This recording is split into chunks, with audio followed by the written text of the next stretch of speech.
Co-op Mode. This is the spooky video game podcast of Secret Friends Unite. This is episode 151. I am one of your hosts, Todd, the terrifying doctor of evil Oxtra, joined by the conundrum of the MCU, the whirlpool. Oh my goodness. How are you, my heroic friend?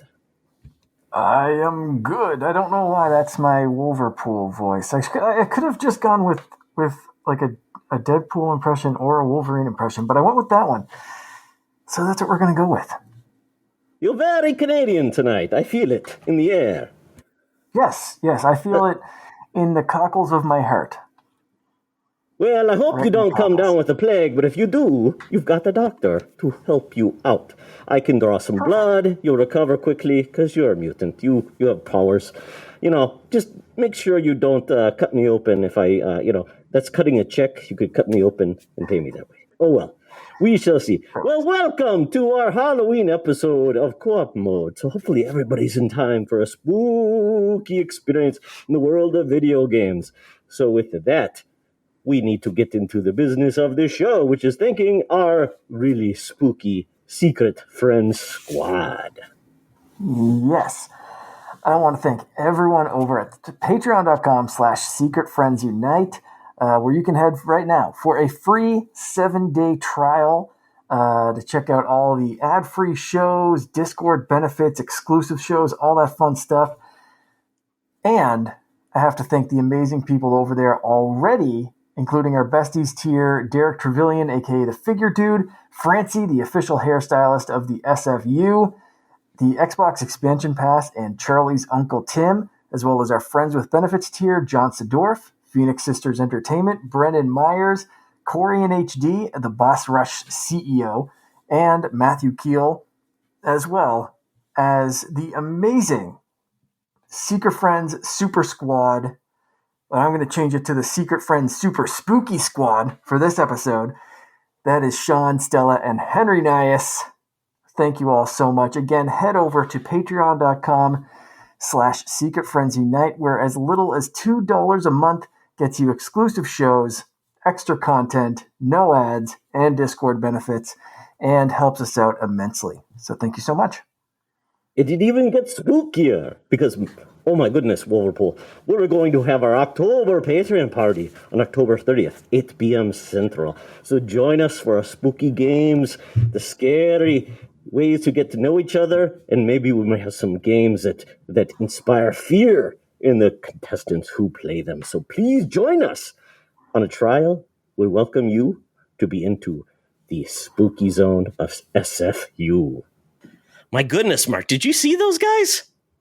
They were weird. I don't exactly know what happened, but the captain's here now to make sure this ship goes in the right direction, and you're looking pretty dapper. So I think we've got this under control. I stole his hat. It flew off his head. I stole it. I just wanted to look to the part tonight. I'm sitting in a mansion. Someone might attack me tonight. So, I'm sure you've got your grog, your booty, and we're ready to have a great time tonight at SFU. Always got the booty. But before we get started, Mark, really quick, what's the most scared you've ever been as a kid? Like, what was like a scariest moment that you feel like, oh my God, Halloween is alive and I felt it? Probably going to look for Angus, which was a ghost in a neighboring house at my grandparents' summer place. And the ghost of someone that allegedly hung himself in the attic of this old farmhouse. So we put on our Ghostbusters proton packs and decided to go up in the attic and look to see if we could find the ghost. That one was creepy because it was an old creaky farmhouse anyway. So there was creaks and things and probably some squirrels in the attic that made some noises and sounds and things moving or whatever that we just kind of took off out of there. That was probably up there. I would say. Yeah. What about you? I like this. Spooky vibes. I think it has to be when I was a kid, and we were playing a game of Bloody Murder. Have you ever played that game? Yep. It's the opposite of hide and seek. So essentially, everybody, basically, who's not the murderer, closes their eyes and counts. So it's all the bloody murderer hides. So essentially, the bloody murderer gets to find you. And as a kid, I was easily spooked with all the neighborhood kids. It just really, you didn't see, you thought you saw things in your neighborhood. And Mark, I swear, I saw an alien that night. Lights in the sky. I'm like, what the hell is that? It was really creepy. Wow. And I didn't know what to think. And then a rat went across my leg. I thought it was a rat. I don't know. It could have been a cat. I don't know. I was spooked as hell. And at that point, I'm like, I do not want to play this game ever again. Yeah. Yeah. No wonder. Jeez, it was weird. That's insane. Yeah. Yeah. Yeah. Okay. Yeah. Yeah, who knows? Maybe I was high on peyote at like 9 years old. Who knows? Something in there. All that fluoride in the water. Yeah. Exactly. That happens. Oh, my goodness. Wow. Yeah. So, folks, if you have any spooky, scary moments that you remember as a kid or even recent, my wife's a ghost. She loves ghost hunting. She's gone on ghost hunter expeditions before. She has the gear. I'm a little more of a skeptic than she is, but I think it's fun. I like to feel like there's something else out there. But, Mark, there is something else out there, and that is feedback from our cool Discord group. So, we got a couple interesting ones. We had some good discussions group, but basically, Brendan Myers, he said, how do people find the time to play so many video games? We may be the wrong people to ask this question. I am absolutely the wrong person to ask this question. Kind of. Okay. It depends. So I'm just going to jump right in here with this because I know Brennan's in the same group as a parent with a young child, trying to find that work life, chasing a child around kind of balance. So as you've probably noticed, if you've listened to this show for any amount of time, I play what seems like a lot of games, or at least I'm coming with different games and stuff every single time we record this. So every 2 weeks I have a game or two to talk about, but a lot of the times it's different stuff. It's, it's either I'm playing like a new season of Fortnite or Star Wars Hunters, or I'm playing something weird like Nick Jr. Party from last week, or even like Looney Tunes Sports, again, that I talked about last week. That would I play both of those games by myself? Maybe not. Was I happy to play them with Finn? Absolutely. And that's what my gaming is now. It's a lot of like, what can we play together? Is it necessarily what I would choose to be playing? Did I want to spend the weekend playing Ninja Turtles and Mario Maker instead of the new Call of Duty game? Not necessarily. Ninja Turtles is cool though. I'll talk about that later. But so it's a mix of that kind of stuff, and then like I always bring up this little device, the RG35XXSP. Having this kind of thing, again, if Finn's using my Switch, the TV's in use, I can't play a bloody, gory action game when he's up anyway. Mark, he told me he likes the gory action games, so you know what? Maybe you're the problem. Okay. You're scared of it, maybe. That's it. That is, I am terrified of violence for sure. So this kind of helps. I can fit in those little gaming sessions. Again, it might not be the most recent game. It might not be the most exciting thing, but if I can get like my Pokemon fix or play some classic Mario games or something like that, or dip into some old Metroid games, this thing is worth its weight in gold. It doesn't weigh much, but it's worth more than its weight in gold. Cause it just helps me get those little, like, there's something on the TV, I can still kind of get some gaming in. And it's the same kind of thing like, if I'm up after everyone goes to bed, I'm trying to catch up on a show or a movie or something. If it's something I've seen before or something that I only have to pay half attention to, I'm playing on this thing or like handheld mode on the Switch. So it's finding those moments of like, hey, maybe I should be watching the full movie or playing the full game. That one of those things should have my attention, but I'm trying to divide it in two because I want to get some shit done, or feel like I participated in more things that are, culturally relevant at the time. So it's just finding the time in between other stuff, or finding the time that, things aren't too crazy, or just finding a new definition of what gaming means to you, if that makes sense. So that works well for me to still be able to come on this show and talk about things. Will I be able to participate in the conversation about the new Call of Duty this week? No, I wish. I downloaded it. That's got to count for something. But it's half the battle. It's right. It's on my system, but did I get a chance to play? It's there. No. I might. Hopefully this week. Mark, it's the Bart Simpson cake that says "At least you tried," and it throws in the trash. At least you tried. I did something. I minimal effort, to paraphrase Deadpool. So that's the way I find time to play video games in a loose definition. What about you, Todd? What kind of secrets and wisdom can you impart on us? It's interesting because I'm in a different spot of my life completely.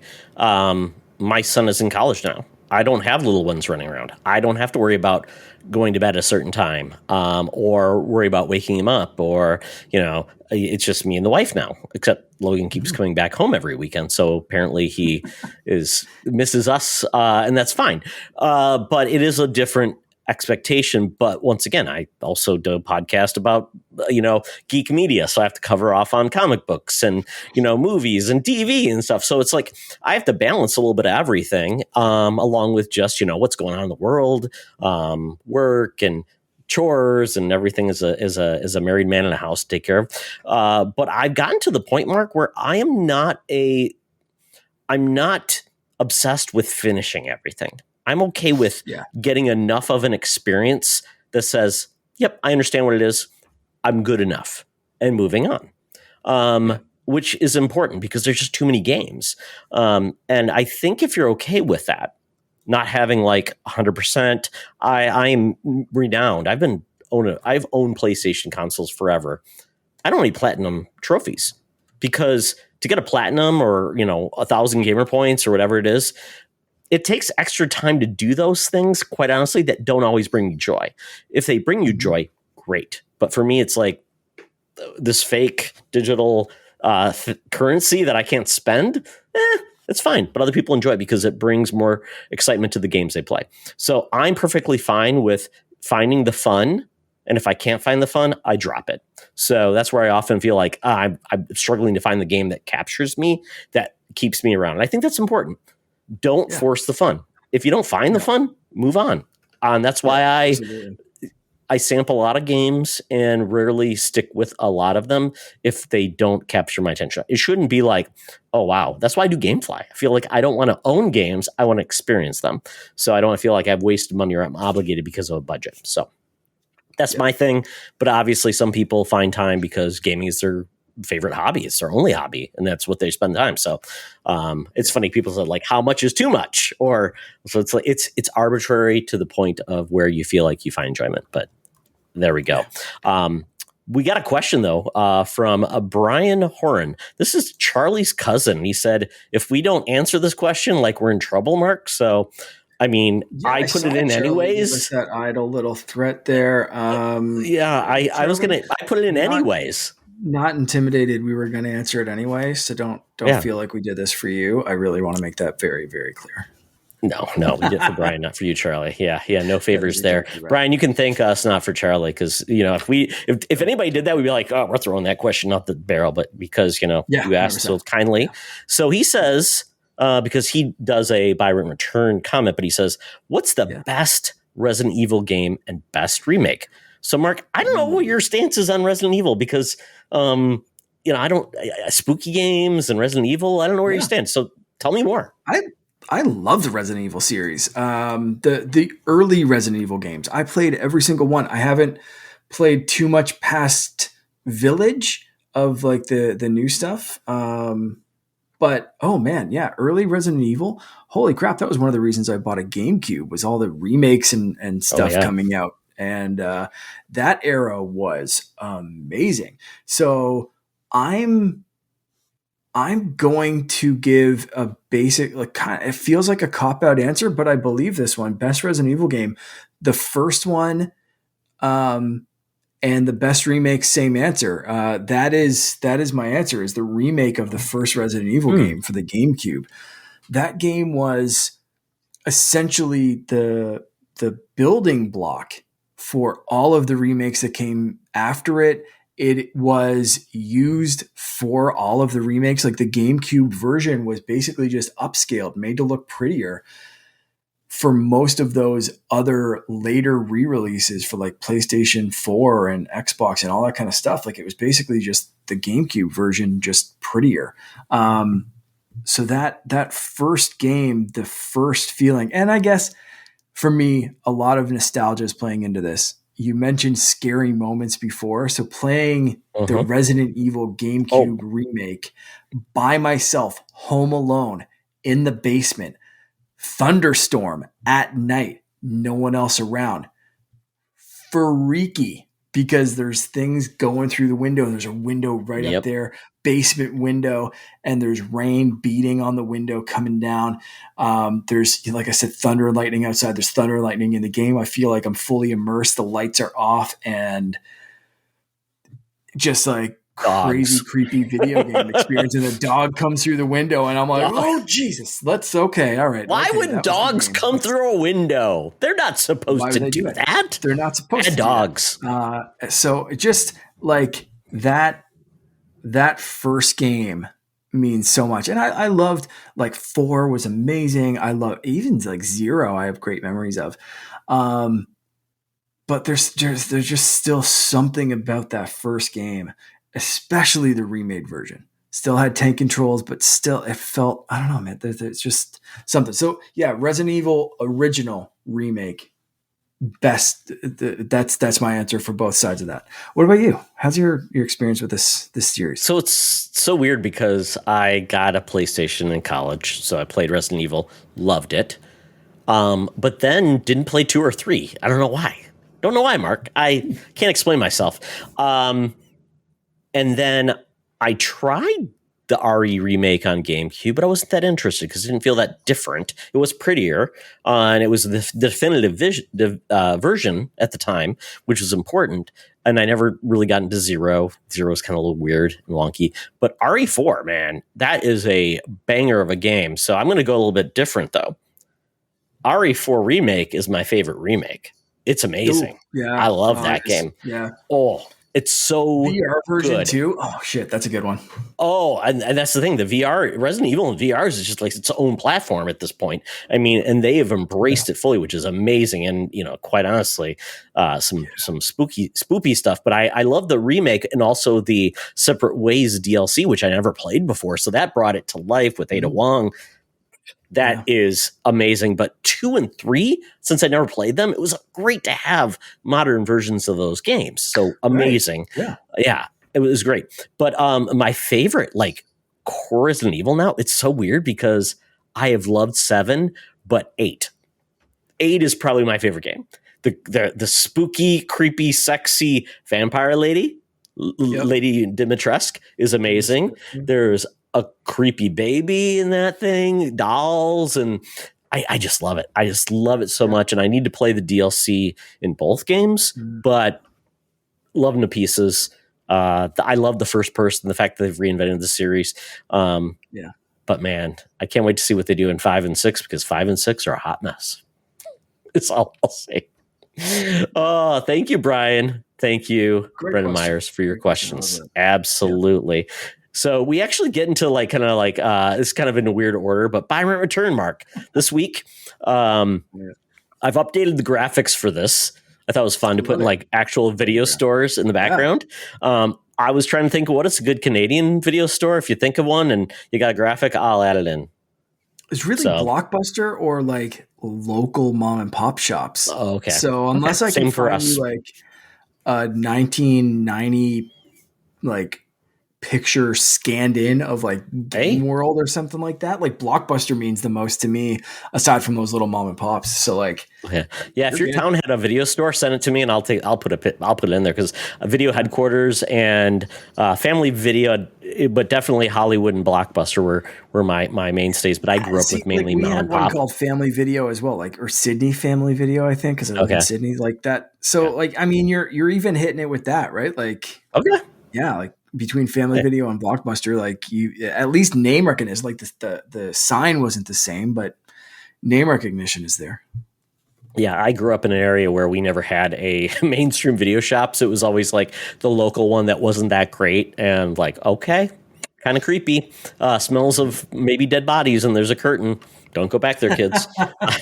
But no, never would go back there, unless your parents don't know. Buy, rent, return, scariest bosses. So I was thinking, Mark, did we do scariest bosses? No, we've done other things, but not bosses. No, so I picked, and I'm going to introduce DLC to this mode, Mark. Okay. You can either accept the 3 or insert one out of the blue. So I picked Pyramid Head, Silent Hill 2, Diablo from Diablo, and Mr. X from Resident Evil 2, a cool new addition to the remake. So, Mark, do you accept these 3 choices, or do you have your own? Okay. So I have never experienced Pyramid Head on my own. Neither have I. I've never played Silent Hill 2. So can I do one? Can I insert one that's not from what you would call a horror game usually, but that stressed me the F out when I was playing it? Yeah, absolutely. Okay. That would be the, what was it called? The clone Samus from Metroid Fusion. Did you ever play that one? With that SRX, SAX? SRX or whatever. Yeah. Something. Yeah.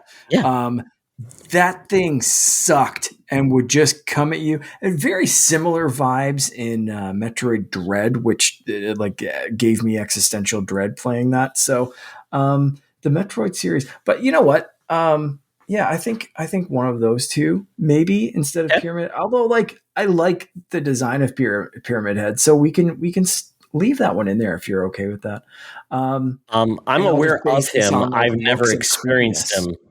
Yeah, I've never experienced him in my life. I did play the recent remake of Silent Hill 2, but I never got to that point because I kind of got bored with the game, to be honest. Yeah. Yeah. So I mean, I'm good with these 3 if we're basing it on like creepiness factor. Sure. Yeah. Let's leave them with this. Let's let's go with that. Sure. Absolutely. Like, who would you not want to face? Like, because of like, oh God, that's gross. I'm scared. I don't even want to be around you. Yeah. Okay. They're all good answers here. Yeah. So let's go through some of the answers. So we've got a few write-ins. You want to give us the first one? I'll go. Sure.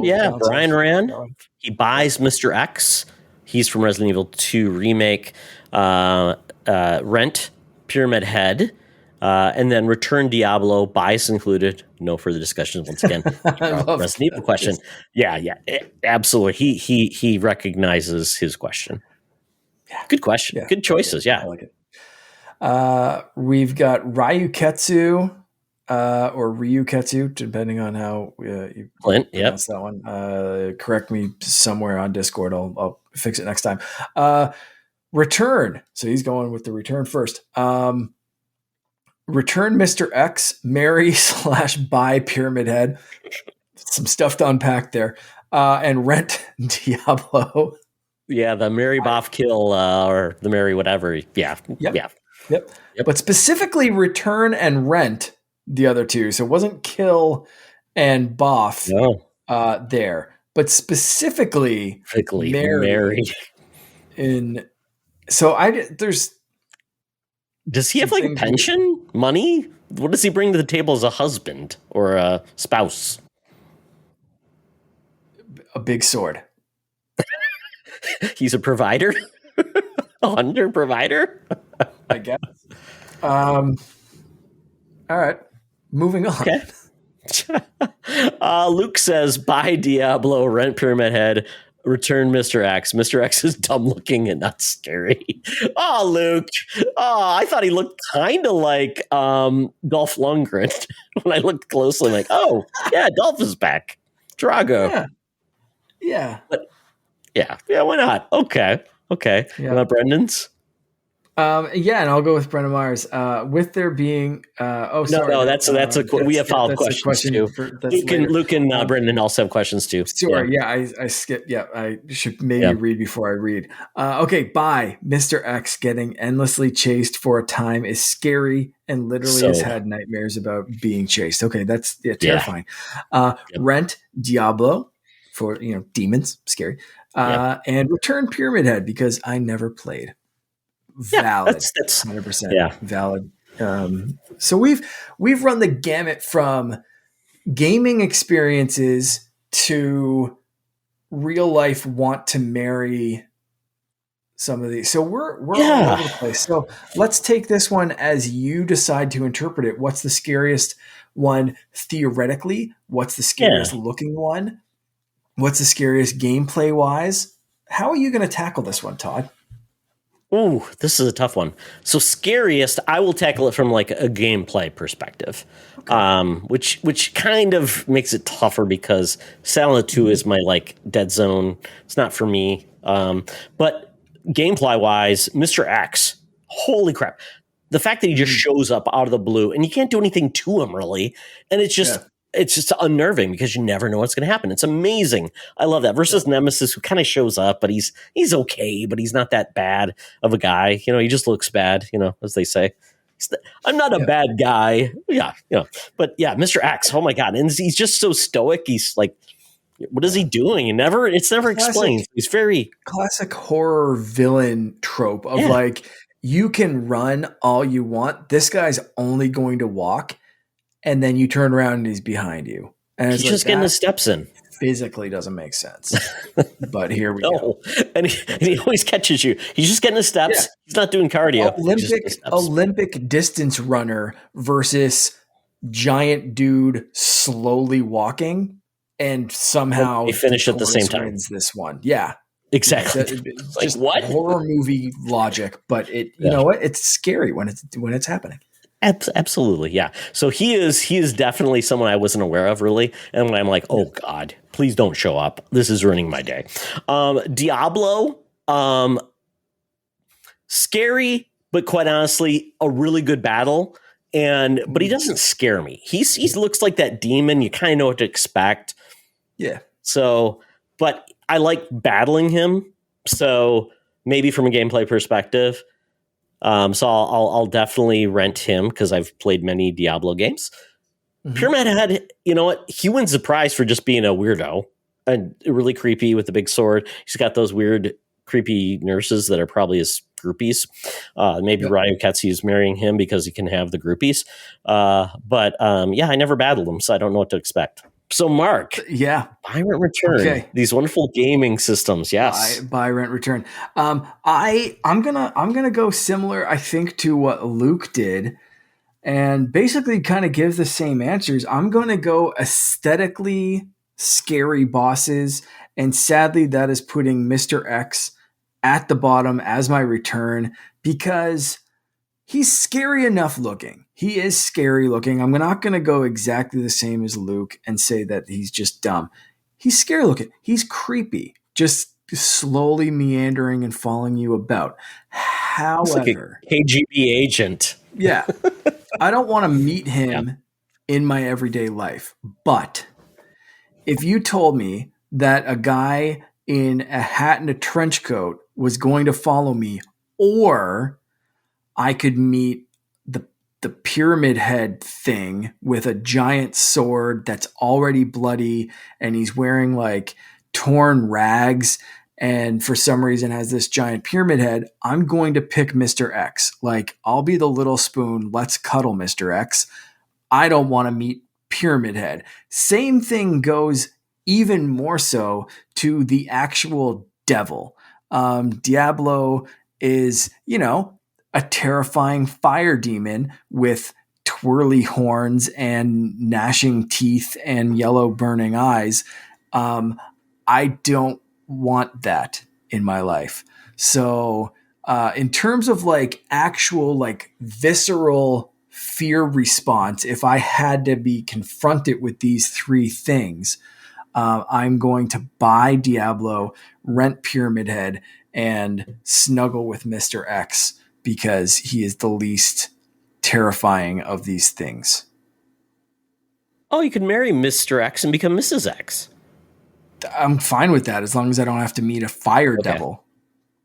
Mr. X will protect you, Mark. Yeah, that's it. Protect me, Mr. X. Well, they always say, like, punch the biggest guy in the prison yard, marry the biggest guy in the prison yard. That's that's good enough. Bad news from all around for all of these, but I think I've chosen the most and least terrifying from a visual standpoint. So there we go. Hey, Secret Friends Unite, let me tell you about Zencastr. We use them for our show, and now they're supporting us. Zencastr is now the all-in-one solution making podcasting easy. It's the ultimate web-based podcasting solution. Provides high-quality audio and video podcast production and hosting. With a full suite of professional tools, podcasters can seamlessly record, produce, and publish studio-quality content, all from one dashboard. Being a creator has never been easier. And we chose Zencastr because of the ease of use, high quality output, and it makes it super easy for our guests to come on. We had multiple solutions we tried before, and Zencastr has just been the best fit for us. Why Zencastr? It's now super easy to record a podcast with Zencastr. Log in using your browser and start recording a high-quality podcast right away. Record studio-quality sounds and up to 4K video with your guests. Feel a sense of zen knowing Zencastr's multi-layered backups ensure you always have your recordings in the highest quality, even if the connection is unstable. Have you ever worried what you sound like? Zencastr's post-production process makes you sound buttery smooth. It automatically removes those ums and ahs in your recording. It removes those awkward pauses in conversation too. Set the right podcast loudness and levels while reducing background noise with the click of a button. So if you're interested in making an easy, high-quality podcast just with the click of a browser button, go to zencastr.com/pricing and use my code SFU1. You'll get 30% off your first month of any Zencastr paid plan. I want you to have the same easy experiences I do for all my podcasting and content needs. It's time to share your story. Now back to the show. Absolutely love it. Okay, here we go. So Luke has a follow-up question. My question is, what gaming crossovers do you love most in games? Do you prefer Fortnite, DBD, Dead by Dawn, Call of Duty style, where skins show up more when characters show up in games like Mario versus Sonic? Okay. What do you think, Mark? Crossover games. Gaming crossovers. I'm a sucker for Fortnite, of course. I love Fortnite skins, and it's just so fun and entertaining to see a squad full of like Jack Skellington, a giant banana, one of the Teenage Mutant Ninja Turtles, and John Cena. It's just great. I love it. It's entertaining. But I also do love weird and unexpected crossovers, like any of the Mario Sonic games, like the Olympic games, or something I just dabbled in a little bit recently with Finn, Mario plus Rabbids.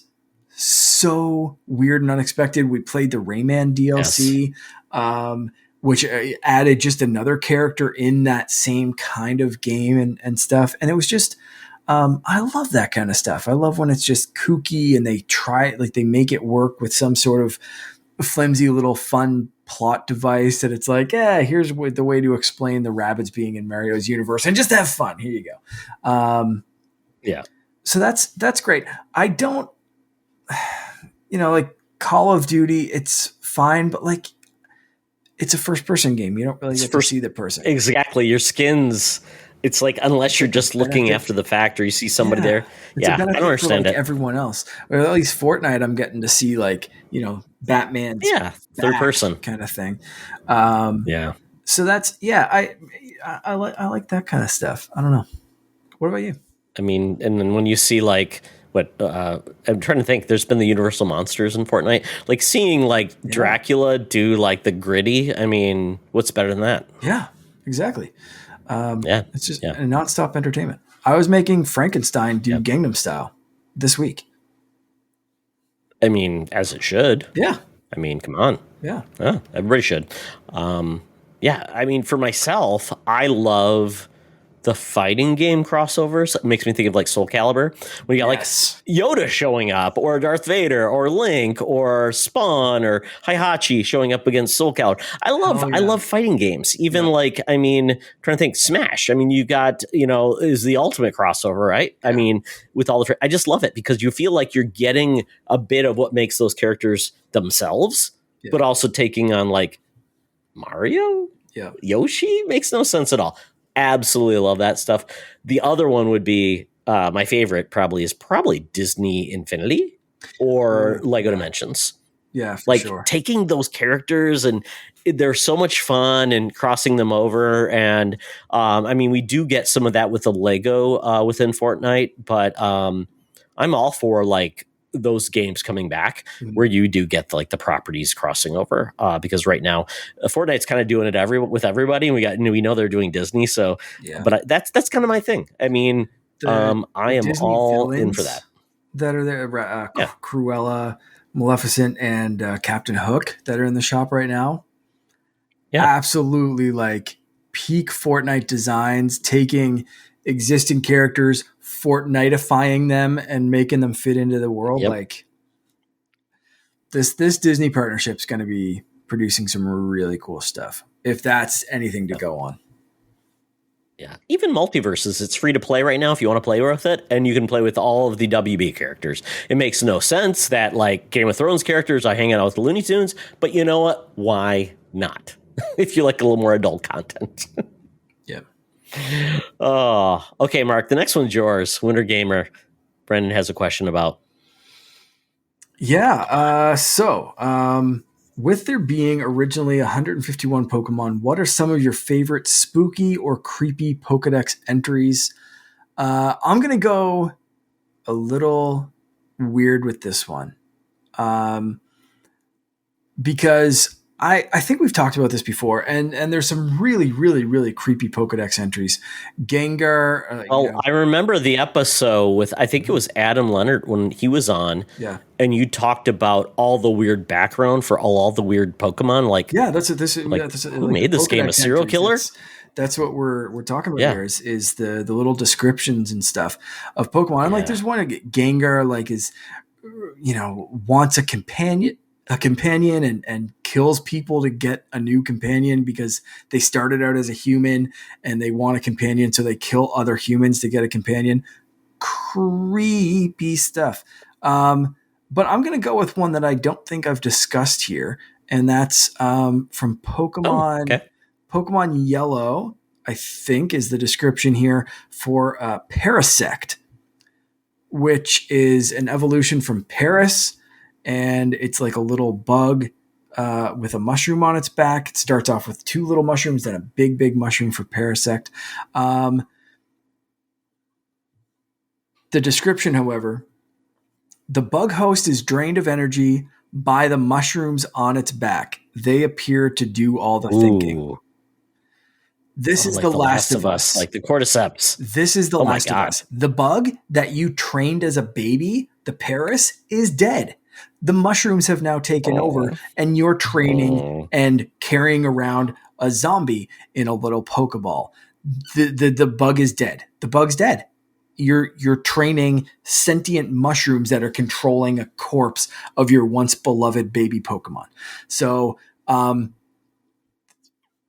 why Pokemon? Why? Don't do this to us. Oh, Creepy AF. Mark, no wonder you're giving me another reason not to like mushrooms. I mean, thank you for that, because I need all the support I can get. Yeah. Not liking mushrooms, but man, oh man, yeah, all the basically the cordyceps, the Last of Us, like, oh, it's those what was it, a wasp that was basically infected and they went crazy, or ants? Yeah. I mean, Yeah, ants. I think. hey, is there a positive there? No, there's no. Okay, No. Good to know. Yeah. Good to know. Yeah. Yeah. Excellent. That's very creepy Yeah. Pokedex entries. There's a ton of them. Gotta love it. Gotta love it. Oh my goodness. So thank you, Brendan, for bringing up that horrific moment of those cute and cuddly. Gotta catch them all. If you catch them all, you might become a zombie due to mushrooms. So appreciate that. Mark, let's move to something a little more positive than parasitic mushrooms, and that is what we've been gaming. Hopefully you've not been playing like Mushroom Warriors or, some type of cooking game with mushrooms. No, just a whole lot of whole lot of random stuff this time. So the first couple of games I want to talk about are games that I got as codes, review codes from companies. Oh, nice. Which is always awesome to get. Always really appreciate those, and they're always amazing. So the first one I'm going to talk about is Smurfs Dreams from I got this from Home Run Games. This is out on Switch, but I think it's out on everything else. I've been playing it on Switch. There's a demo if you want to try this. The demo sold me on this one. I reached out to the company after I played the demo. And I got to give a shout out to Barry Dunn over at Impact Game Station. He got me in touch. He gave me the PR contact for this one. So we've got to have Barry on the show. Yeah, we got to figure out that. It sucks. Right now it's 4 or 5 hours ahead for him. I think so. We might have to do a weekend recording or adjusted schedule or something. We'll figure it out though, because I'd love to get Barry on this. Because he's awesome. And but yeah, it got me in touch with this company for Smurfs Dreams. We were talking about how good the demo is. Play the demo, because we've been playing through this game. Finn and I, he absolutely loves it. Very easy to get platformer game, very similar to like Super Mario 3D World, where it's that like isometric, like the Super Mario Cats kind of like that view. Like you don't need to move the camera around a lot. The stages are mostly fixed. But like really engaging level design, everything's different. You're going into dreams and waking the Smurfs out of their dreams. So each world, each stage, everything's very different. But in the demo, there is a stage that plays with mirrors and reflections, and it is some of the most creative platforming game, like 3D platforming level design I have ever seen. And it's in a freaking Smurfs game. But there's like, so you have to play back and forth with what's in the actual world. And then there's hidden things in the mirror world that like you can only see there, but they're in the real world, but they're invisible, but you can see the reflection. So you have to time your jumps or like move or uncover things in the mirror, and kind of like you're hopping back and forth into this like perspective. It's so interesting, so well done. Okay. So at the very least, play this demo. But like if you're a fan of those kind of games, check this one out. It is really, really good. Really well done. Great little, entertaining enough cutscenes, but like I said, the platforming and stuff is just great. Very satisfying. Finn has been loving finding all the little like secret things, and he'll like, he's already got the gaming bug, man, because he will finish a stage and be like, oh man, we missed a mushroom, or, oh, we didn't find the thread in that stage. Yeah. Can we go back and play that stage again? And sometimes we'll go back, or sometimes you'll see the next stage that we've just unlocked and be like, oh, maybe we can go back later. Let's check this out. What's going on here? It's very so entertaining. Focused. as a 4-year-old typically is. Yeah, very very entertaining to focused, play it. yeah. But this is his introduction awesome. into Smurfs, and has I was going to since- say, what I mean, has he seen the movies? Because there's been live has action, now. there's been He saw animated. the Okay. Neil Patrick Harris movie after we wow. played this game. So he With wanted Frank he's like- or Hank Azaria as Gargamel, which yeah. interesting casting there. Yeah. Okay. So like he has gone now on like this Smurfs journey thanks to Smurfs Dreams. Weird. He is So actually like interesting. wanted, we said like there's a Smurfs movie. He's like, can I watch that? Instantly was like, I need to watch this. So like really, really, really well done game. Check it out. Again, I played it on Switch. I think it's available everywhere. It is really good. Check out the demo if you're on the fence. Like I said, one of the most creative platforming levels I've seen in a very long time, playing with the mirrors and that kind of stuff. But like every single level, like I said, is like there's a food level. There's like, man, there's just so much great stuff. It's really, really well done. That's interesting because it brings me back to like there was a Hotel Transylvania game, which I know you think of that, but it's like, oh, that should be horrible if there was a game. But it was Pikmin based. Basically, it was a Pikmin game. Awesome. And got really good reviews. Yeah. And I'm like, that's awesome when a basically a licensed game, which doesn't have to do anything to sell copies, but when they actually do a good job, that's awesome because we need more good licensed games. So, hey, props. Yeah, this game right now is sitting at like a 76% Metacritic. That's really good. 8 out of 10 on Steam, 8 out of 10 for Nintendo Life. Like, it's gotten some great reviews and absolutely deserves them. Like, if you're not even a Switch fan, like, it's just a solid platformer. It's awesome. Very easily compared to a Mario game, and I do not say that lightly. Like, it is a very, very good game.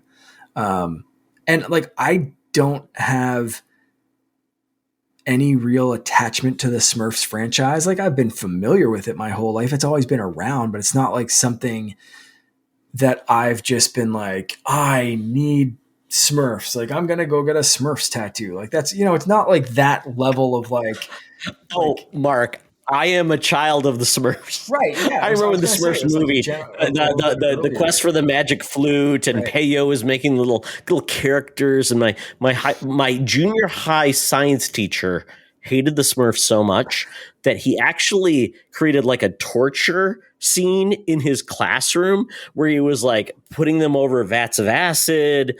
It was very odd. I don't understand. Gargamel. By any chance? You know what? It could have been Gargamel. He had a cat named Azrael. I don't know. Maybe. Okay. All right. Terrifying. Weird. But you know what? Everyone has a passion, I guess. So there we go. So weird stuff, but like, again, this game is way better than I expected it to be. Than I think anyone at this point expecting, like, Smurfs, they've just been around forever. And this game's just like, okay, it deserves to be in the same conversation as a Mario game. What the hell? It's got to be better than the ColecoVision Smurf game, is all I will say. Mildly, I'm sure. Look at a video of this ColecoVision Smurf game. You'll be like, why was that even something that people talk about and refer to these days? All right.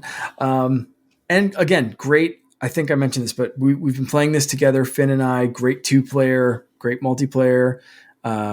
Very easy to figure out the controls and all that kind of stuff. And both of us just being able to jump in and have a good time was a huge, huge bonus. So check this one out. Great. Second game from Outright Games. Hook me up again. As always, they are so awesome. This time I got TMNT, Teenage Mutant Ninja Turtles, Mutants Unleashed. This again has been released for like all the usual platforms. I got it on Switch. And again, this is how I spent most of my weekend. So Smurfs was like last week. Teenage Mutant Ninja Turtles, Mutants Unleashed took up most of my time this weekend with Finn. because he is obsessed with the Ninja Turtles. This is based on and a continuation from Teenage Mutant Ninja Turtles, like the newer animated movie. Yes. Its name is escaping me right now. It's there's actually a series on Paramount Plus too. Yes, based on it. Yeah. And I can't remember the name of it, but I love the movie. Has he seen the movie? Have you seen the movie? Oh yeah, I saw the movie in theaters with my nephew. Oh yeah, the movie was fantastic. So Mutant Mayhem is the show, and it is a continuation. I'm looking up everything else, Mark. Okay, perfect. Continuation of Mutant Mayhem, continuation of the movie, and is pretty good. It is a little bit more on the simplistic side as a kind of just like beat 'em up. So kind of button mashy. There's not too many, like there's a counter ability, which is fine. Like you can block and then attack and do a counter, but there's not too much in the terms of like string together some moves. There's like, Mutant Mayhem was the movie. It was. What's the show called? Is that? Because there is a show. I'm looking it up right now. Okay. I was trying to figure. I'm like, okay, that's weird. I'm like reading the notes. Yeah, I will get the series. Yeah. Anyway, so it's good. It's a little simplistic, but again, playing with a 4-year-old, that's what I'm looking for a lot of the time. I don't like crazy combinations and that kind of stuff. Not really going to work for him. But if I say, dude, mash the R button, he can do that. He can pull that off. So great game to play. He's been super engaged in the stories. We've been learning all the Mubies names. So the Mubies are what they call mutant newbies, because in this, a bunch of new mutants are moving into New York. Some of them are good, some of them are bad.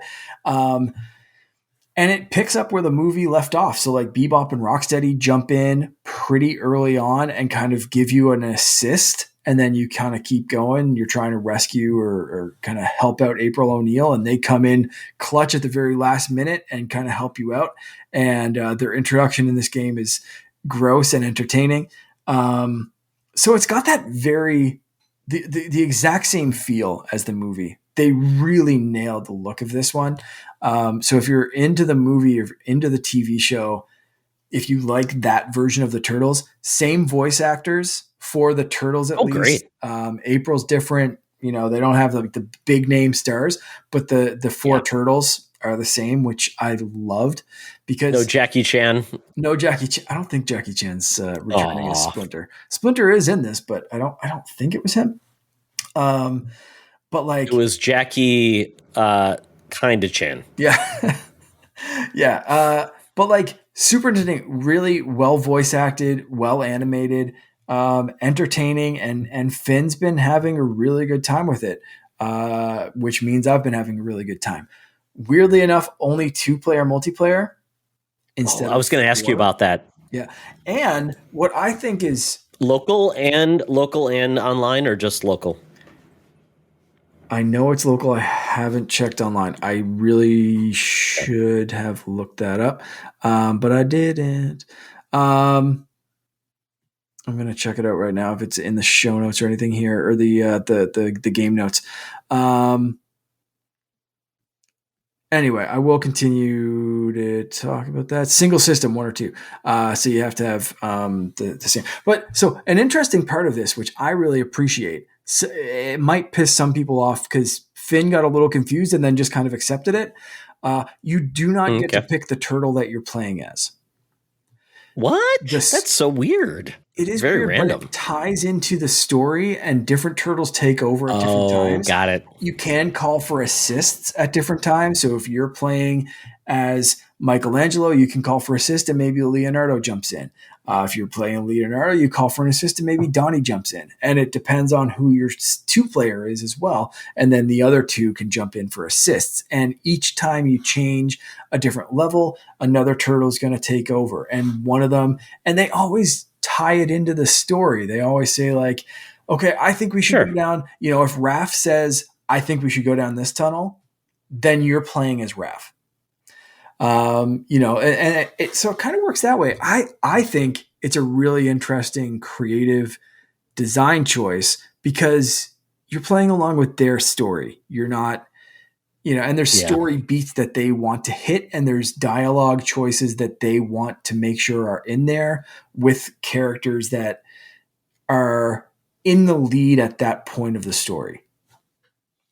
If that makes sense. And plus, it forces kids to get out of their comfort zone, right? And try another character, which I think is always good because you may like, oh, now he's my favorite character. Now, when you're doing that, Mark, as a second character co-op, can you choose anyone? Nope. Second player, you are given a character.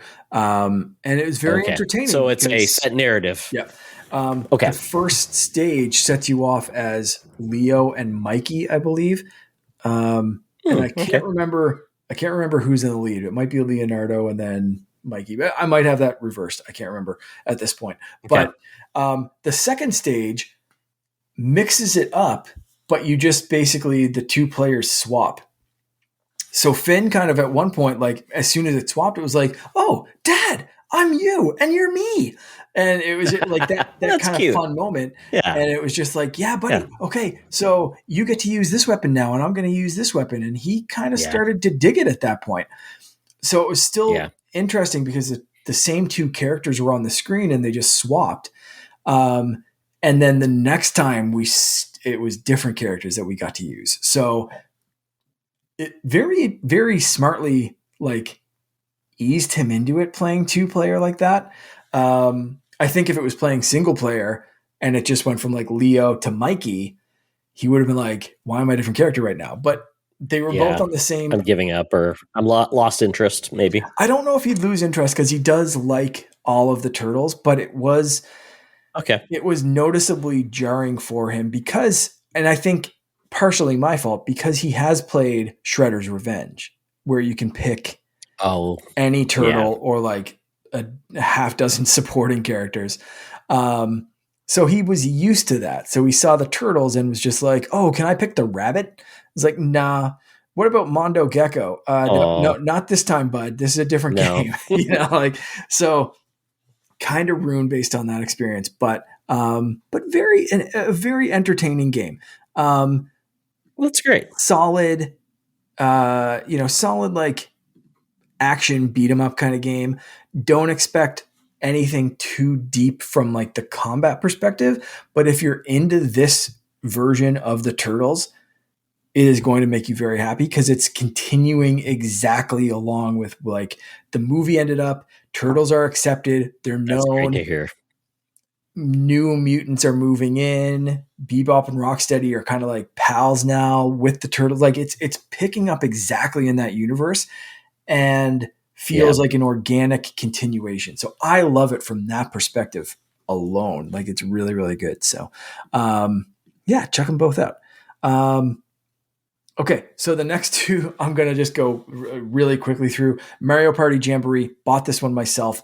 Probably the best Mario Party game I've played in, man, I don't even know, since like Mario Party 2. It's just solid. It's awesome. Okay. Haven't tried the online mode. Haven't played a ton of modes because we've been playing these other games that I've already talked about. So want to put more time in, but holy crap, it's solid.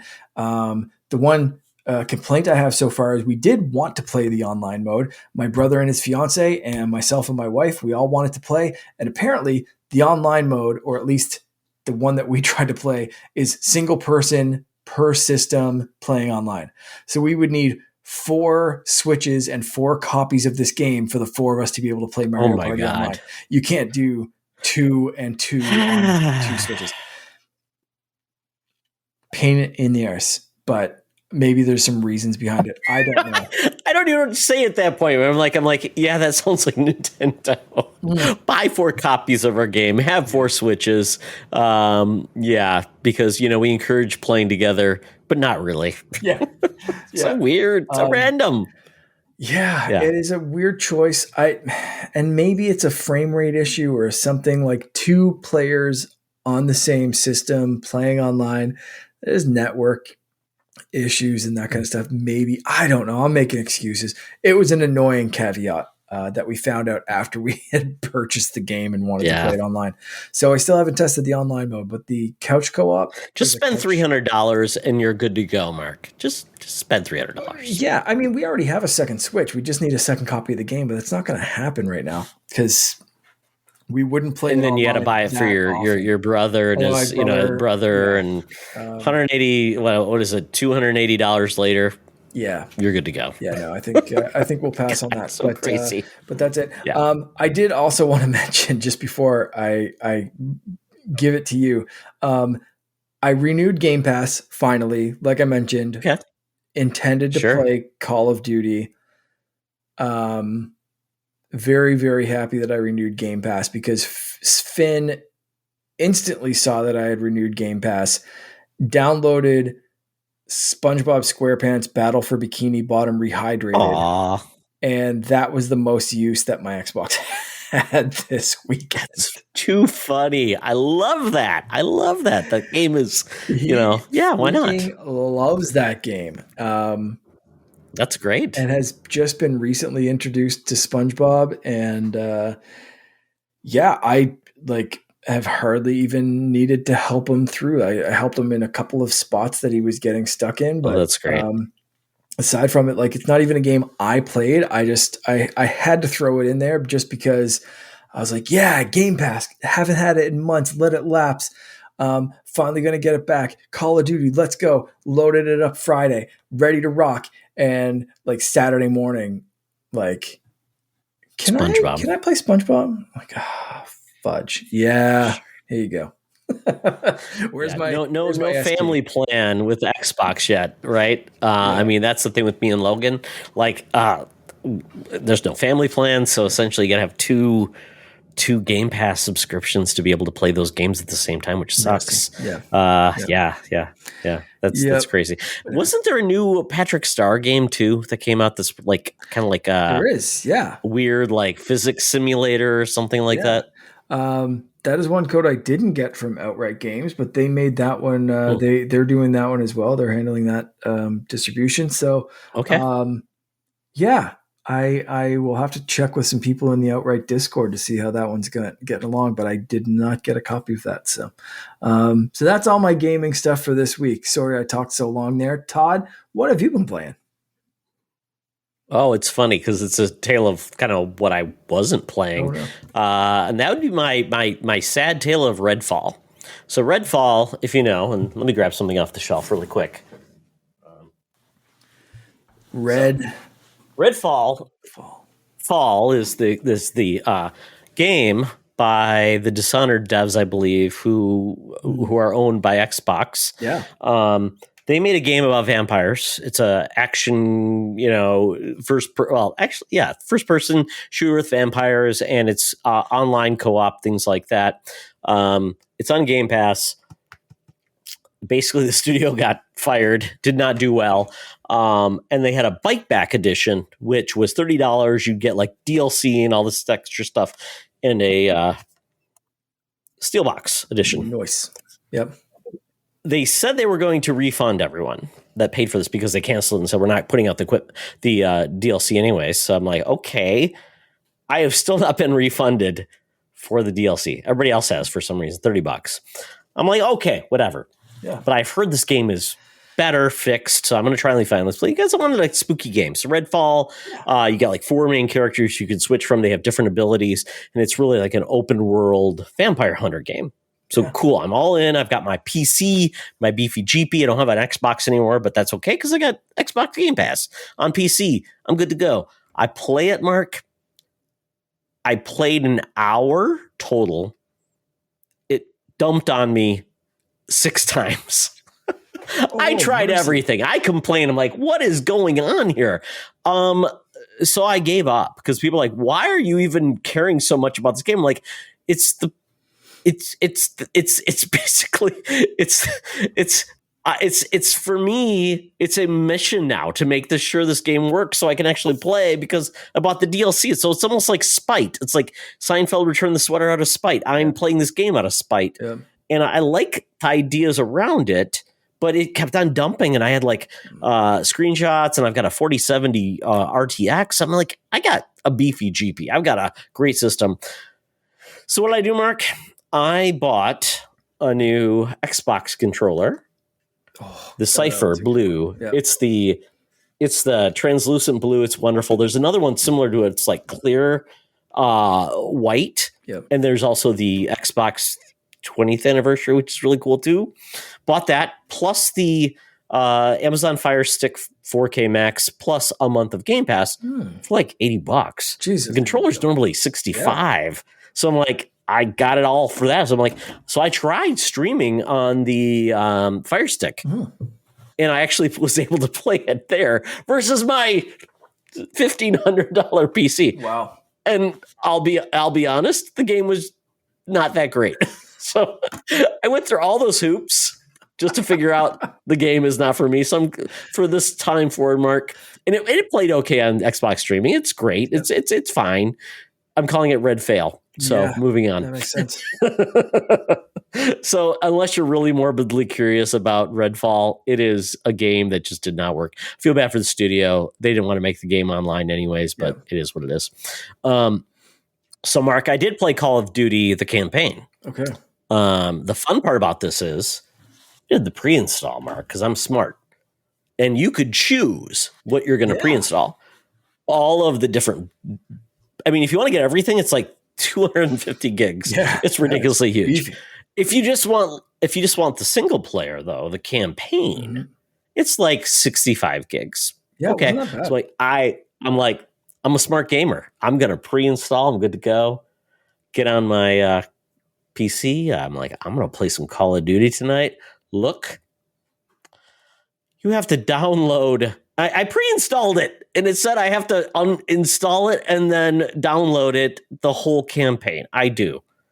So I'm like, okay, well, 60 gigs. I got a good download code. I don't know how long this will take. I tried, Mark. And then when I tried to get into it, and then there was like a queue to play the campaign. I'm like, why is there a queue to play a campaign? I'm like, this makes no sense. Exactly. It's single player. So I'm like, what is going on here? So I'm like, I couldn't play day one. Came back day two. Everything is good to go. Could start the campaign. But there were so many updates on the Xbox app on PC. Had to do that multiple times. Like, what is even going on here? And then I have to use my controller because I play on controller, not mouse and keyboard. Do that. Finally get in. And I'm in, Mark. I am in. Once I'm in the game, it's fun as hell. Right. This is a 90s-based Call of Duty Black Ops 6. It's like Robert Redford. It's got like you're going behind the scenes, basically Operation Iraqi. Well, it would have been Desert Storm. George Bush is in this game. Well, not him, but I mean somebody playing him. Yeah. It's great. The combat's amazing. It looks beautiful. I mean, it is what you want out of a Call of Duty game. So this is a return to form for the Call of Duty campaign after last year, which was a dumpster fire. It was just felt like an afterthought. This is really good. So if all you want to do is play the campaign and you've got Game Pass, get into it. It's fun. I've heard it's like the longest campaign in forever, and it's got great reviews. So I have nothing to complain about the game once you actually get into it. It's just why does Call of Duty make it so hard to like actually do what you want to do? Obviously, I know why, Mark. They want you to get into Warzone. Yeah. They want you to get in the multiplayer, buy skins, do the scary stuff. It is what it is. I still want to play the zombie mode because I've heard the zombie mode's really good too. And that's where I like to play because it's more local and it's fun. Yeah. So that is Call of Duty. I cannot wait to get into this campaign. Like, it's fun. Genuinely You're gonna excited love it. for this for the first time since, man, I don't even know.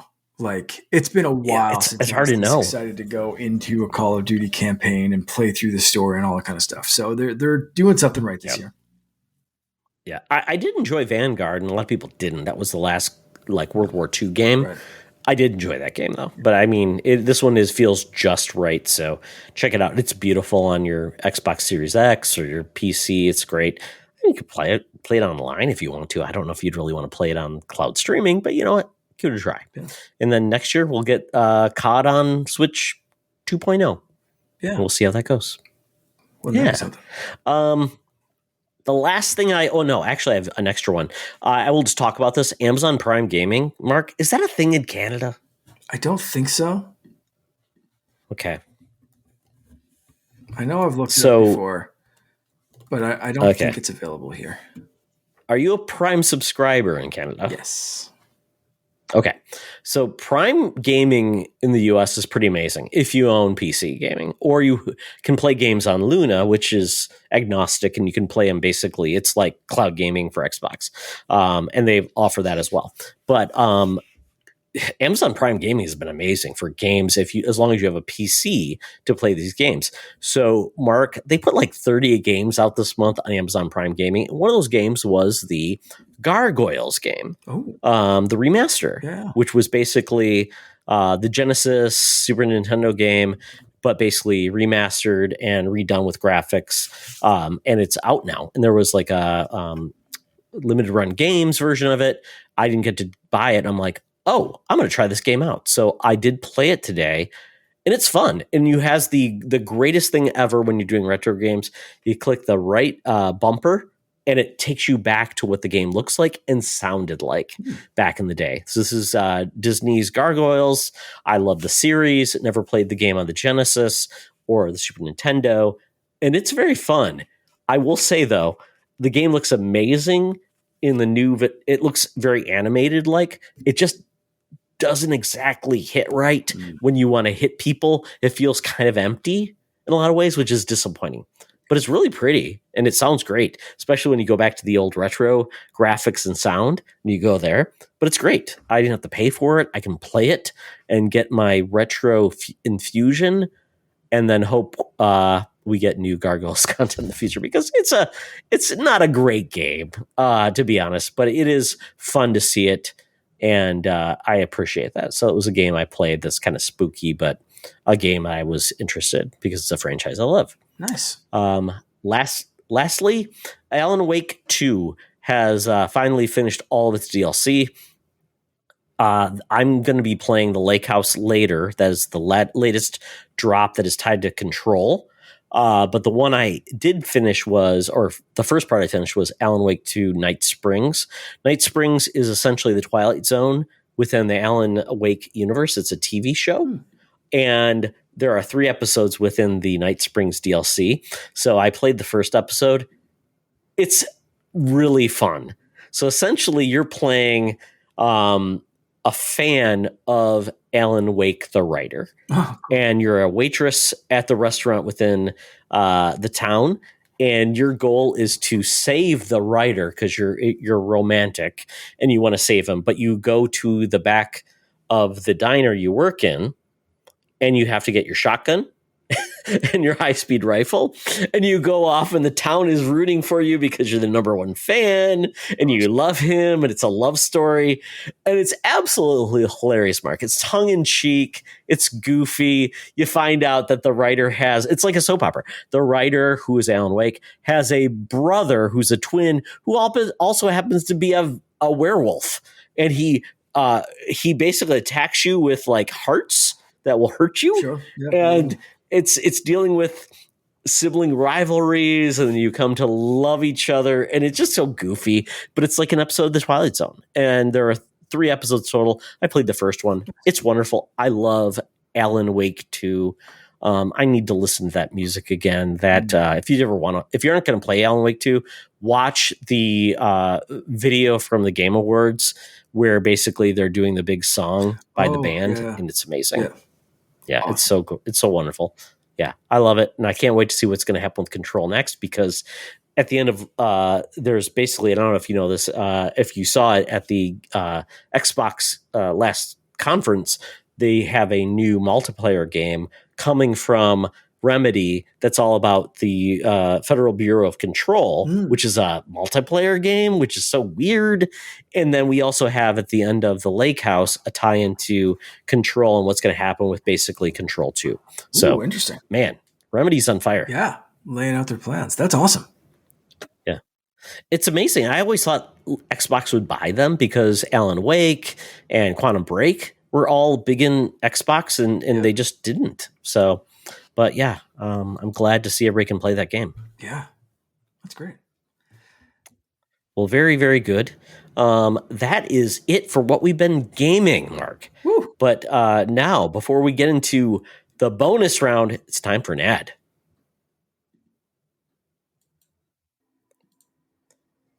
It's time for the bonus round. It's a very spooky bonus round, Mark, because we're doing pitch meeting, where you and I are both video game producers, and we have to pitch a game to a developer and a studio to make a game that we want to happen.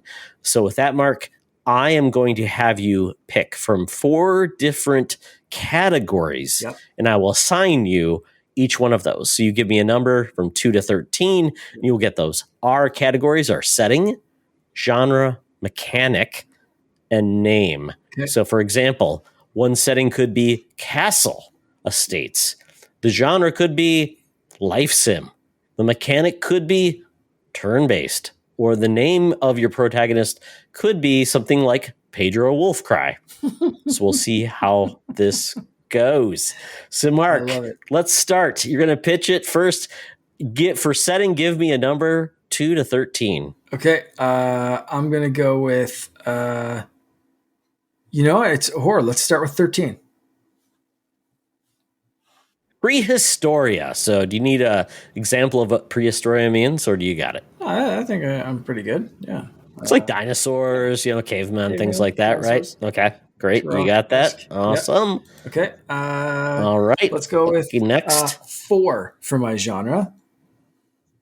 Real-time strategy, prehistoria. And we're adding a horror caveat to this. So no matter what, it's a real-time strategy horror game. Okay. With prehistoria, yeah. Then your mechanic is next. 2 through 13. My mechanic is going to be number 11. Dancing. All right. We're all on it. And the name of your protagonist. 2 through 13. Name of my protagonist is 7. 7. Ingrid von Blast. So prehistoria. Life. It's a prehistoric RTS horror real-time strategy with a dancing mechanic starring with Ingrid von Blast. Okay. Yeah, let me see if I can color these so it makes sense. Yep. If you have any questions about that. No, that is I've got it all written down. Okay. So my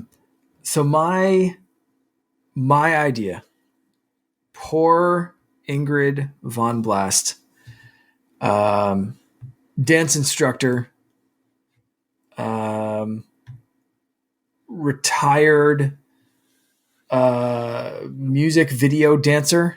She danced in the music videos of all the like Paula Abdul pop stars. Yes, she was like the main dancer in all of the pop stars music videos. She choreographed and danced with all the greats years ago through the 90s, the early 2000s, and has since been kind of left to the wayside. The newer versions, the newer crop of dancers has been rising up, and she feels like her celebrity has been knocked down.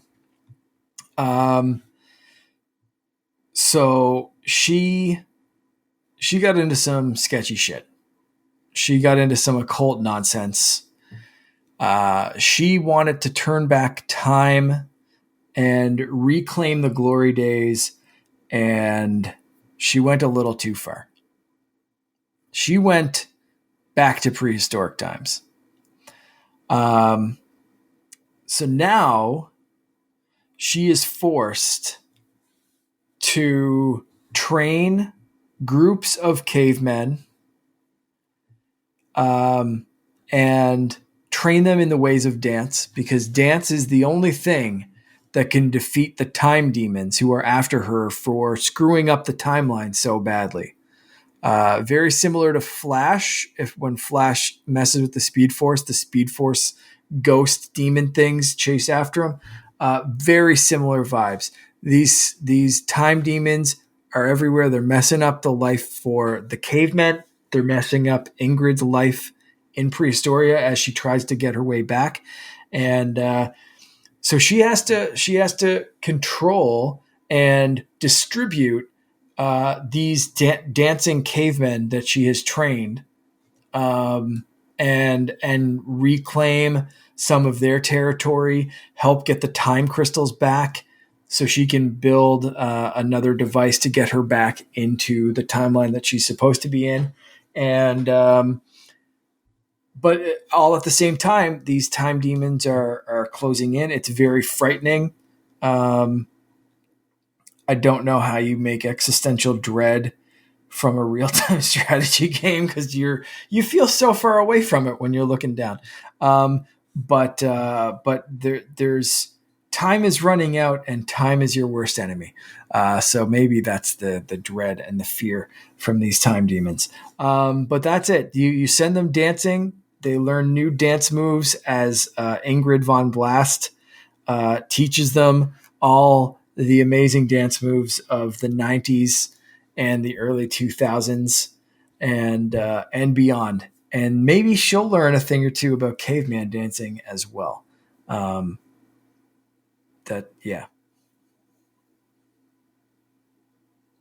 You're either muted or I can't hear you. Do you have a name for this game, Mark? A name for the game. Blast Through Time, or Blast to the Past. To the past. Blast to the Past. I love it. So basically, the power of dance. The power of dance is the key. It's gonna unlock everything for you. Gotta love it. Gotta love it. The power of dance. Yeah. Blast to the past. Yeah, but it's. Ever heard of the song?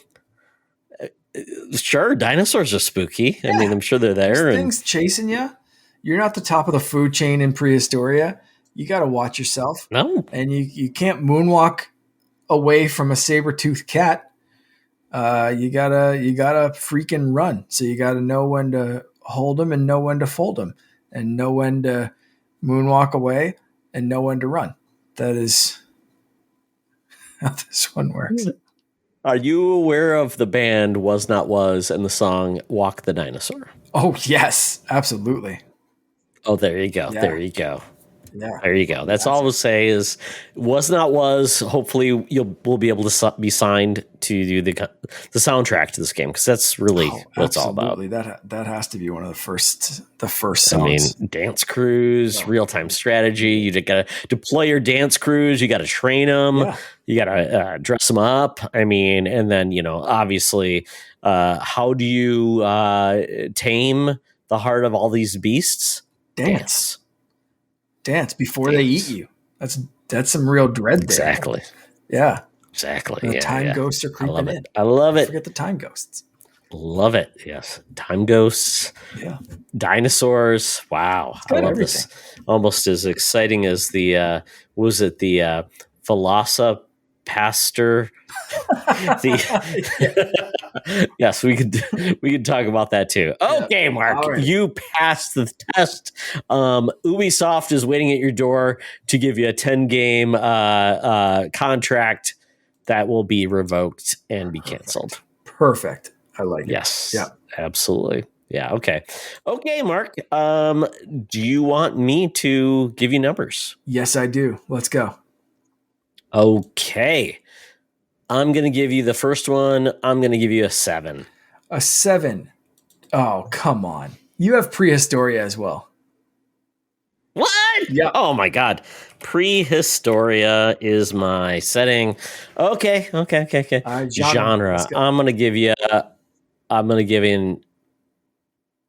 12. Shut the real-time strategy. What? No. My least favorite genre. How? Should we try again? Do you want to? Well, see what the next one is. I want a mulligan. Okay, yeah, I want a mulligan because this seems weird. Yeah, All right. What's your I don't mechanic? like this. That the fact that because it can't be too close because I would be stealing all your great ideas. I'm gonna say 4. Okay. Turn-based. RTS and turn based. Oh God, I'm gonna puke. Okay, I don't like any of these, Mark. I don't like any of these. You can do a do-over if you want to. Just start over. I think we need. I'm gonna, after 3, I'm doing a do-over. I'm gonna let's go. like roll the dice. I get a mulligan. Let's start again because it seems a little too. We don't want to bore the people with all these things. 7 for your first one. Pick any other number. Okay, I'm picking 3 for my first one. 3 setting. Burgerville. All right, Burgerville. Bring it on down to Burgerville. Yep. All right. Okay. I just want to do not want to repeat my mistake. What did I pick? Yeah, I said RTS 12. last time. RTS was 12. 12. Okay. I'm going to do 9. 9 would be a racer. Oh, a racer in Burgerville. All right. Okay. Set in Burgerville. Mechanic. Burgerville. Okay. Let's see. Did I choose a mechanic last time or no? Chose a turn-based as your mechanic. Number 4. Okay. Okay. I'll go with lucky number 13. 13. The scariest one of all, a dating mechanic. Ooh, nice. I like that. See, I'll take that. That's a challenge. Okay, name. Didn't get to that, so unless I choose Ingrid von Blast again, and I'm going to pick number 10. Number 10. You've got a very, very good horror name with Claudia Wolfsbane. Ooh, I like that. She's a defender of the dark. Yeah. Claudia Wolfsbane. So this is going to be fun, Mark. I think you're going to like it. I know I am. Let's go. So we are set in the land of Burgerville. Yep. Burgerville is a strange place because it is not only the economy, it is the world of people, and they are burgers. They do not make burgers. They make everything out of burgers, though. Okay. So all of their cars are sandwich-based meats. So they have all of the franchises of sandwich-type cooked warm meats. So, Mark, hopefully you approve of that. Absolutely. So they can make wheels out of cheese because cheese are put onto meats. They can make the engines out of, let's put it this way, onion turbines. Yeah. It makes sense. Exactly. So they can really form these things. Sandwich, like the bread is going to be like the seats, and then we're going to have tomatoes be the sides of these cars, and the lights are going to be, let's put it this way, it's going to be probably the condiment bottles are going to be the lights. So this is going to be how we do Burgerville. They're going to make erasers out of those sandwiches and things like that. Dating part is we find out that this is all about two families, like the Montagues and the Capulets, Romeo and Juliet. Mark, two rival racing families in Burgerville. One family has they're all into the olive oil family, which fuels all of their racers, and the other is in they're going to be big. They're going to be one family's big olive oil, and the other one's going to be big vinegar. Big vinegar, mustard. You're just like olive oil and vinegar. No, olive oil, vinegar. perfect sandwich, but they can't find their ways together to form the perfect sandwich. Olive oil, a little bit of red wine vinegar. There's two families. The one head is the Wolfsbane family. Mm-hmm. The other family is the Julio. Claudia's part of the vinegar family, the red wine vinegar family, and Julio Greasy von Redneck back family. Very solid. Is the olive oil family. Yes. No stereotypes there. And it's all about them fighting the families, but coming together. And it's all about you have to choose between the two families. It's basically a racing sim game. You basically get your crews together. You have battles.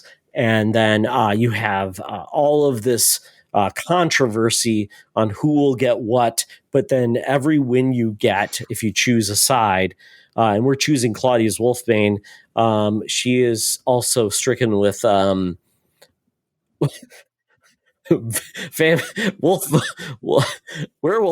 There we go. because of reaction to her family's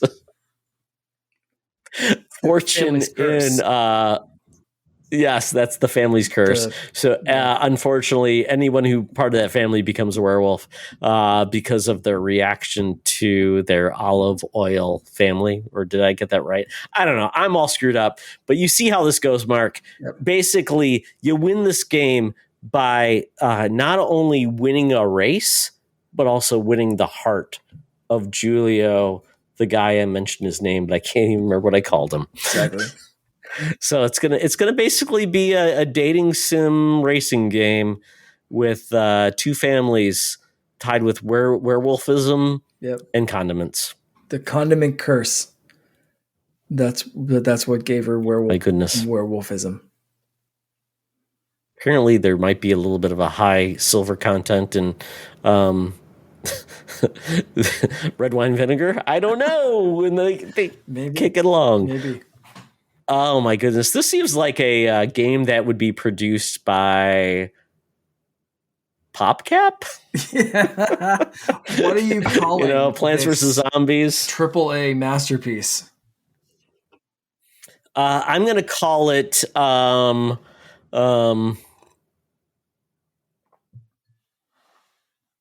boy. I'm going to call it Fast Times at Condiment High. I like it. I like it. Oh, that was horrible. But you know what? Given what I've given, I think I've seen worse games made that had less to do with the plot than I provided. Absolutely. So I'll take it. Absolutely. I think win on both accounts. There we go. Yes, absolutely. So, Mark, I think we got to put this out there. It's trademarked. It's copyrighted. Yeah, we need royalties. But by all means, we'll sell out in a second. Yeah. We'll sell out in a second. No hesitation. Buy these rights from us. Mark will be bought off in poutine. Yeah. I will be bought off on Juicy Lucy's in Minnesota. So there you go. Fair. Yeah. Awesome. Okay. Well, thank you for playing the co-op mode pitch meeting. We haven't done this in a while. No. It's been many, many episodes. Yeah. So I don't know how spooky this was. Maybe if you get like a reaction to like a food allergy, or you are scared of dinosaurs. Yeah, exactly. Yeah, you might be scared of that. So there you go. Hopefully we did our duty. There you go. So with that, Mark, we are done with co-op mode this week. I thought we brought the spooky, the scary. We chased away some really scary dudes at the beginning of this episode. Yeah. I don't know where they're at. They may come back, but I don't know. Hopefully, folks, you enjoyed the episode. But with that, Mark, where can people find you? You can find me over on Instagram and TikTok and Threads at Canardian_Jedi, or as always, hanging out in our Discord group. Excellent. You can find me at Tioxtra, at Secret Friends Unite on the threads, at Instagram. If you want to reach out to us, Instagram is probably the best place. We're checking our DMs on Instagram now for Secret Friends Unite as well. So if you want to reach out there, that's the place to do it. We're looking to have a lot of new guests in the coming year. We got a big anniversary coming up with SFU 500. So hopefully you can join us for the ride. This has been a lot of fun. I'm glad we can do this. And we also have our Patreon party in October in the next 3 days. So that's a good time as well. So Mark, thank you for this. This is always a highlight of my every 2 weeks to do this. Yeah. And we play it on the fly and we always have a good time. So thank you, my friend. Hope you have a good Halloween, everyone. Stay safe, have fun in costumes, and check your candy.